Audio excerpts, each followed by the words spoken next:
ഞാൻ കാണുമ്പം ചേച്ചി ഒരു ജേർണലിസത്തിലാണോ നിൽക്കുന്നതെന്ന് അറിയില്ല, പക്ഷെ ആക്ട്രസ് ആയിട്ടില്ല, അങ്ങനെ ഒരു മേഖലയിലാണ്. പക്ഷെ ഇപ്പോ ചേച്ചി ഒരു ആർട്ടിസ്റ്റാണ്. പക്ഷെ എനിക്ക് അറിയേണ്ടതൊന്നുമല്ല, ഒരു ബോൾഡ് ജേർണലിസ്റ്റ് ആയിരുന്നു. അവിടെ നിന്ന് ആർട്ടിസ്റ്റിലേക്ക് വന്നത് എങ്ങനെയാണെന്ന് അറിയുന്നതിന് മുമ്പ് എന്റെ ഒരു വലിയ സംശയം, മാല പാർവതി. ഹൂ ഇസ് ദിസ് മാല? അമ്മയാണോ? അല്ല, എന്റെ വീട്ടിലെ പേരാണ് മാല. പിന്നെ പാർവതി ആണല്ലോ എല്ലാരും അറിയുന്നത്. പാർവതി ടി എന്നാണ് എന്റെ ഒഫീഷ്യൽ പേര്. വീട്ടിൽ വിളിക്കുന്നത് മാല എന്നായിരുന്നു കൊച്ചിലേ മുതലേ.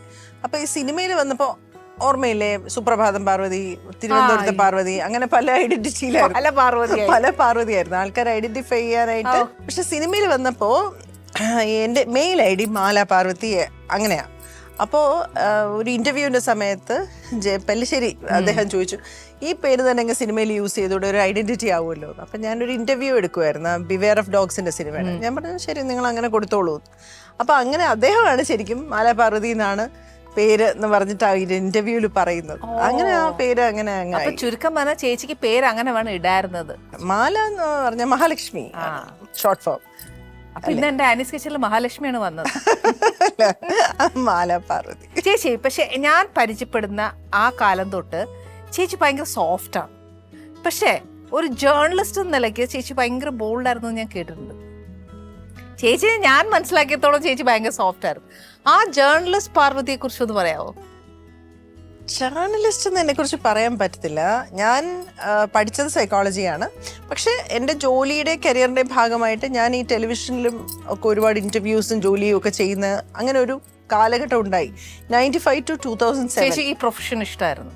ഏത് ചാനലിലേക്ക് വരാനും ഇന്റർവ്യൂ ചെയ്യാനും അങ്ങനെ. Even though you pass psychology, അതുകൊണ്ട് ചോദിച്ചാൽ I don't know, it was just coincidence. ഞാൻ ഒരു ടെലിവിഷനിൽ ഞാൻ മാസ്റ്റേഴ്സ് ചെയ്യുന്ന സമയത്ത് അവർക്ക് ഒരു ഷോ ചെയ്യാനായിട്ട് സൈക്കോളജിയിൽ ഉൾക്കാഴ്ച എന്ന് പറഞ്ഞ ഒരു ഷോ ചെയ്യാൻ അവർക്കൊരു ആങ്കറിനെ വേണമായിരുന്നു, ഹു ന്യൂ സൈക്കോളജി. അപ്പൊ എന്നാലേ ആ ഇന്റർവ്യൂ പോവുള്ളായിരുന്നു ഡോക്ടർ പ്രവീൺ ലാലിനോടൊപ്പം. അങ്ങനെ എന്നെ സെലക്ട് ചെയ്തു. അത് കഴിഞ്ഞ് ഞാനത് കുറെ എപ്പിസോഡ്സ് ആയപ്പോൾ എന്റെ എപ്പിസോഡിന്റെ ഒരു പ്രത്യേകത എഡിറ്റ് ഇല്ലാതെയായിരുന്നു ഷോ പോയി. ലൈവ് അല്ല, എഡിറ്റ് വേണ്ടായിരുന്നു എന്റെ ഷോസിന്. ആ ഷോ നമുക്ക് ക്യൂ ചെയ്യുമ്പോൾ അവര് കൊണ്ട് ഇത് ചെയ്ത് 26 minutes ഒറ്റയടിക്ക് അങ്ങ് പോകും. എഡിറ്റ് ഇല്ലായിരുന്നു ആ ഇന്റർവ്യൂ. ലൈവ് ഷോ പോലെ ആയിരുന്നു അത് റെക്കോർഡ് ചെയ്യുന്നത്. ഇൻട്രൊഡക്ഷൻ പറയും, ഷോ കഴിയും, 25 minutes നിർത്താൻ പറഞ്ഞാൽ ഞാൻ കറക്റ്റ് 25 minutes അതിന്റെ കൺക്ലൂഡ് ചെയ്യും, ഷോ കംപ്ലീറ്റ് ചെയ്യും. അപ്പൊ ഇവർക്ക് ഒരിടത്ത് പോലും ഇത് കട്ട് വരാതെ പോയിക്കൊണ്ടിരുന്നപ്പോൾ അവരത് നോട്ടീസ് ചെയ്തിട്ട് ഒരു ലൈവ് ഷോ ചെയ്യാൻ പോയപ്പോൾ ഏഷ്യാനെറ്റിൽ സുപ്രഭാതം എന്ന് പറയുന്ന ഫസ്റ്റ് എവർ ഷോ, അതിലെ പ്രധാനപ്പെട്ട ആങ്കേഴ്സ് സനൽ പോറ്റി, രാജശ്രീ വാര്യർ, BR പ്രസാദും ഞാനും 4 പേരെയാണ് എടുത്തത്, 2 ടീമായിട്ട്. ആദ്യത്തെ ടീമിൽ പിന്നെ സനൽ പോറ്റിയും രാജശ്രീ വാര്യരും, രണ്ടാമത്തെ ടീമിൽ BR പ്രസാദും ഞാനും. ഒരാഴ്ച ഞങ്ങൾ. അപ്പം ഞങ്ങളുടെ പ്രധാനപ്പെട്ട കാര്യം എന്ന് വെച്ചാൽ ഇതുപോലെ ഗസ്റ്റ് ഉണ്ടാവും, ഒരു യുവ പ്രതിഭ ഉണ്ടാവും, ഇതുപോലെ പല പല പ്രോഗ്രാംസ് ഉണ്ടാവും. ഇതിന് ലൈവായിട്ട് നമ്മൾ കമൻട്രി പറയണം, ഇന്റർവ്യൂ ചെയ്യണം. പലപ്പോഴും ഇന്റർവ്യൂ ചെയ്യാൻ വരുന്ന ആരാണെന്ന് ഞങ്ങൾ അറിയില്ല. അപ്പോൾ ലൈവായിട്ട് തെറ്റാതെ പോണം. അപ്പം അതിനുള്ള ഒരു ഇതുണ്ടെന്ന് ശശികുമാർ സാറിന് തോന്നിക്കാണും.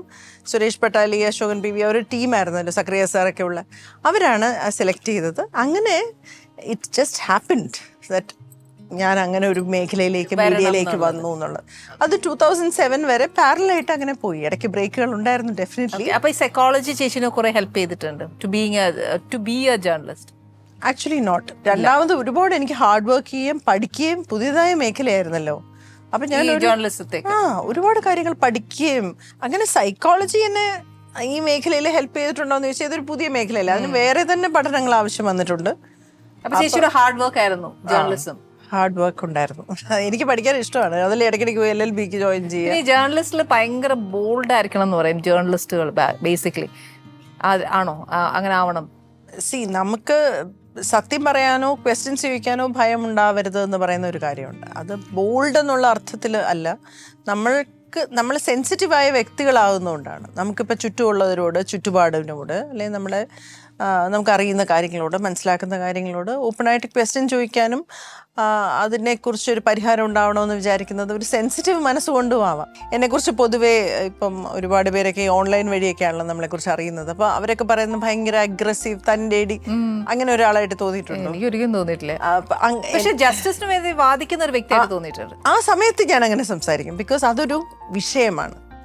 അത് നമ്മളെ ഹേർട്ട് ചെയ്തിട്ടുള്ള അല്ലെങ്കിൽ നമ്മളെ ബാധിക്കുന്ന ഒരു വിഷയത്തെക്കുറിച്ച് സംസാരിക്കുന്ന സമയത്ത് വളരെ ശക്തമായി ഞാൻ സംസാരിക്കാറുണ്ട്. പക്ഷെ വ്യക്തി എന്നുള്ള നിലയ്ക്ക് ഞാൻ അങ്ങനെ ഒരു ആളല്ല.